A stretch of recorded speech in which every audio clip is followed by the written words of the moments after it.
All right, ladies and gentlemen, it is your favorite dark sorcerer, Michael Hyson, aka Angelus Son of Abaddon. Today, I'd like to discuss defining sorcery for you as the individual. Up until now, I've been discussing talismans, trinkets, the history of witchcraft. What do you do within witchcraft, and how you can perform witchcraft through the stages of the witch's creed, the witch's oath, the witch's pyramid, to basically how to actually present and go about doing ritual or magic, I should say. Now, today I'm gonna do something a little bit different here because of the fact that I wanted to kind of put into place some things that I've been seeing on Facebook a lot, but more so the questions that have been coming my way. So defining sorcery is the best way to do that. Now, what is sorcery? Sorcery is a magical mechanism, a tool that you use within the energy currents within you and outside of you. All right? In this case, you're learning to manipulate the currents, the natural flow, the ebb and flow, the yin and yang, the currents of both life and death, sun and moon, okay, planetary and solar. You're learning to manipulate them to create things in your life, okay? As I stated in one of my earlier videos, talismans represent the image of what you're doing, okay? In sorcery, having that image within what you're trying to do, defining the type of ritual that you're performing, that there sets the stage for the type of ritual, but also to get into the actual working because it defines the tools you're going to need, from the incense to the charcoal to the sigil of, say, for an example, if you choose to work with a being, like, say, let's say, for an example, Asmodai or Asmodeus, the demon of desire, an angel, okay, who became known as the demon of wrath, the demon of desire, okay? Now, you would use his sigil to focus on in manifesting the sorcery that you're looking to do. A red candle is one of rage, passion, desire. Okay, so desiring to make something happen, to maneuver something into a state of transfiguration, to get this stuff, this ball rolling, okay, is a good way to do that. So this is sorcery right here, okay? Number one, you're putting into a chain of events that are going to change things. A griscris bag, or, say for an example, a cursing jar, a hexing jar, whatever, okay, that you use is where you will store the remnants of your spell. Okay. If you go underneath YouTube and you look up black sorcery or dark sorcery, okay, one of two things is going to pop up. Okay. One is going to be a band called Black Magic. Okay. It's an all girls band. They're pretty good for a hip hop band. Just not my cup of tea. But anyways, the second is the one that I want you to focus on. And this is different types of black magic throughout the world.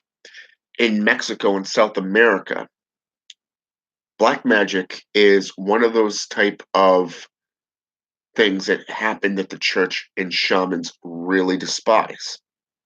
Okay, you'll see videos going all the way out into Haitian, territory, all the way over into Africa, even down into Colombia and Mexico City, where the church reigns supreme. Okay, but yet underneath, in that underlying belly of these cities, you have shops selling their potions, their herbs, and in the back rooms, you're going to see videos of where they can do spell work.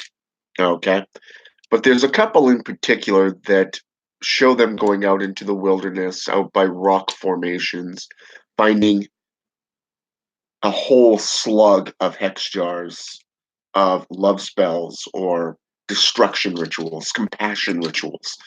And they have to undo them. They get ill, yada, yada, yada. The basic Christian propaganda, okay, of what they feel when they're unraveling them. And that's part of hexcraft. That's part of cursing. That's part of doing any form of ritual, is that somebody's magic is what these individuals fear, because those who actually are successful in their sorcery are highly feared, but yet they're highly respected. Okay? Take it from somebody who knows. I've been hated and I've been loved. I have people that love my work, but I've also got people that hate me because I'm putting the truth out. This is sorcery. It comes with the territory, the good and the bad. And I want you to get a full definition, a full visual of what sorcery is. Okay? Now, as for sorcerers, there are three classifications. Number one, you have the dabbler. Number two, you have the book learned. And number three, you have the hereditary family lines. Okay? And a lot of sorcerers that are family lined traditions don't like to discuss their lineage. They don't like to discuss their type of magic. And most people don't like revealing what they do anyways, because they're afraid of conflict. Conflict is a part of just about every culture worldwide, not only just in spiritualism or physical reality, but even witch wars have been known to come into play. Now, here's the thing. Dabblers. These are the individuals that go from pathworking to pathworking, trying to incorporate everything and just moving on and moving on and moving on. These are the D&D types, the Dungeons and Dragons, the little wannabes that really are too afraid to delve or immerse themselves into the sorcery on a physical, mental, emotional, day by day trade with. These are the individuals that really like to talk trash about other sorcerers. The book learned, however, are different. These are people and practitioners who literally have immersed themselves into the sorceries. It does not matter if it's grimoire, traditional, coven based, like, say, pagans, Wiccans. Okay, these are groups that like to form covens the most. They like to belong, a sense of belonging. The reversed Christian types is what a lot of us black magicians call them. Now, then you get into groups like Palo Mayombe, Santeria, okay, Quimbanda, Umbanda. These type of traditions are more house-based, so the only way you can get into them is to join a house and become initiated into these practices and styles, okay, that have gone back 2, 3, sometimes 500 years, okay? Now, the hereditary or family lineage, this is generational.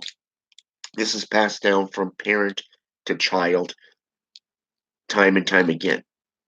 There's a few that come out with a lineage and traditional sorcery and actually begin writing books all of a sudden. Now, this could be because they have no lineage of their own. They have no successor. Other times, it's times just to put it out there because it's a dying breed. Okay. Now, in some cases, these types will put out books because it's something that they feel it's time to do. Here's my family lineage. This is my family sorcery. You look at the Icelandic traditions. You look at the Slavic traditions. Okay. Slavic in general. Now, this is a unique path working because much like the old days of the Dark Ages, the Knights of Templar, the European Church, this is an integrated tradition. Okay, it's not just paganism, it's also Christian based. And what's interesting to know is that until the up until the Vatican actually destroyed the European Church and took over, they actually coexisted.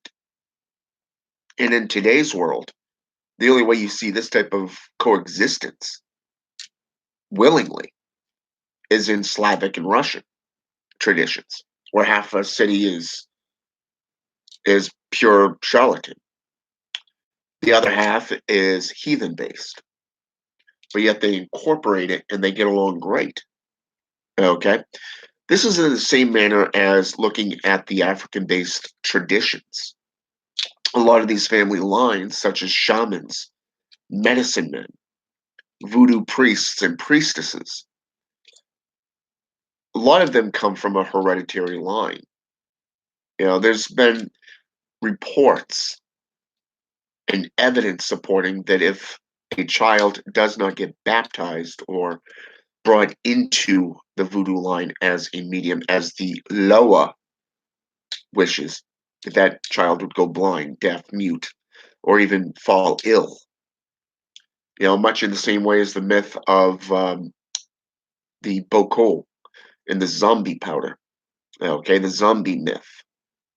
It's the exact same thing. A lot of this stuff, this knowledge, is passed down through hereditary and coven based traditions. There are satanic covens out there that have been passed down for over 5 generations. You have Wiccans and pagans and voodoo and Palomayambi practitioners in groups and houses that have been around for 500 years. A lot of family based traditions pass down their knowledge in grimoires.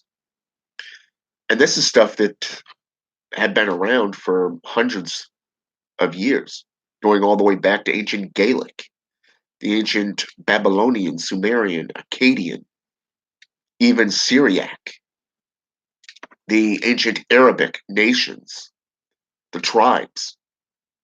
And this is stuff you can easily find out for yourself.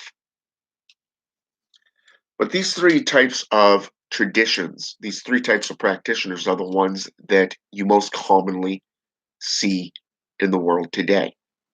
Most most of the time it is the first classification, the dabbler. Okay, the dabblers are the ones you come across most in your career as a sorcerer or sorceress. These are the ones that their only interest is to follow. They don't want to participate, that they don't want to get involved. Okay. But at the same time, they quote the scripture and they literally are nothing more than a distraction. Okay. As distractions, that's all they're looking for is to disrupt. But not all dabblers are that way. Okay. Not all of them, just a few. I'd say probably 2% are dabblers. These 2% dabblers are the ones that cause mischief, chaos, talk trash, smack even. Okay. The rest of them, they're just content going from one practice to another. They just they just want to be a part of something. But those who truly want to immerse themselves, those who truly walk the paths, get into one of the other two traditions, that of book learning, those who have been book learned, those who have been schooled through covens, and those of the hereditary family lines who become a part of that tradition. These are the ones that you want to pay attention to, especially if you want to get into a magical system. Now, it does not matter if it's Alexandrian. It doesn't matter if it's satanic. It doesn't matter if it's Quimbanda or Umbanda, voodoo, hoodoo, druidism. It doesn't matter. If you really want to get into it, one of the best things that I've always told my students is these are the books that I would recommend for that path that you're interested in. Hell, when I've gone to Christopher Penziak, okay, and I said, "Hey, do you have any books that you recommend on this specific topic?" Within about a day or two, he hits me up and says, "Hey, this is what I would recommend for you by this author." And it's like, "Cool, thanks." And I'd go out and buy it, okay? And then I'd sit there and I'd immerse myself into these books. Now, my latest books that I've come in contact with is Meditations by Marcus Aurelius. This is a philosopher that really knew the game, not only from a spiritual point of view, but from a physical, mundane perspective. I really like this because he's a really wise man, or I should say was a wise man, since this was 2,500 years ago. That's 2,500 back in the days of the early Roman Empire. Very, very philosophical. I really loved his work. Okay. The next one is Slavic Witchcraft by Natasha Helvin. Okay. And from what I understand, she's coming out with a second book. Now, she's actually a fifth generation witch from Russia, or one of the Russian states, Slovakia, I believe, if I remember correctly, the Slavic tradition. I really liked her work. Her work was top notch, very, very insightful, very intellectual, and very, very detailed. And the newest one was The Art of Witch by Fiona Horn. Very, very good book so far. I just started reading it because it came in the mail yesterday. But most of the books that I read nowadays is that of Sumnus Redwood and the Mazagira Cabal system. Now, I'm not going to go into detail in these books because of the fact that, namely, because it's not my place.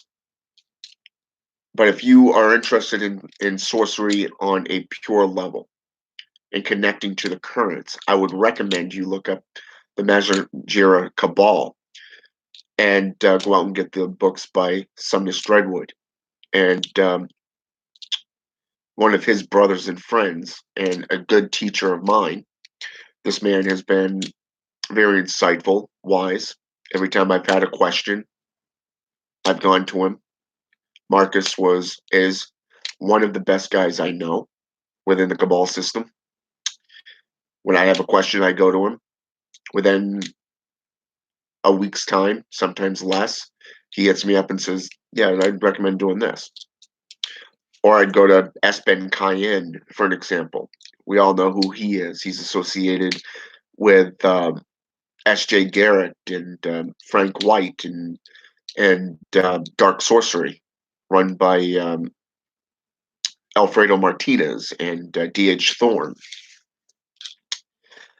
You know, he's a very wise man. I mean, his wisdom is beyond anything I've seen in a very long time. So I do recommend those individuals, and I would recommend that you go out and get some of Stredwood's books and start reading them, studying them.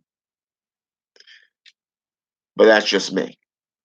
You do as you wish. I cannot tell you what to do, and I will not tell you what to do. But all I can do is put the works out there and say, hey, this is what I would recommend. All right. Now, with that said, sorcery is defined by you as the practitioner in general. You are self motivated. If you're self motivated, what you put in is what you will get out of it. It does not matter the tradition. It does not matter the style. It does not matter the current grimoire or naturally base learned, such as that of shaman, necromancy even. Those who really want to get into the book learning aspects, there's a lot of good sources out there. I've literally shown the ones that have benefited myself in the long run. These are the ones that I would recommend. Now, you can go back through my channel and see all the books that I've recommended. I started out doing just one book at a time, described what I liked of it, what it entailed. Whereas in others, I put forth two or three, sometimes more. Like today, I just simply put out 3 books, my 3 latest books that I bought, things that I really liked. And the one thing I'm getting more and more involved in, personally, is the sorcery aspects. Delving into the mystics, the legends, getting into the actual regions of the world and delving into their mythology, their history.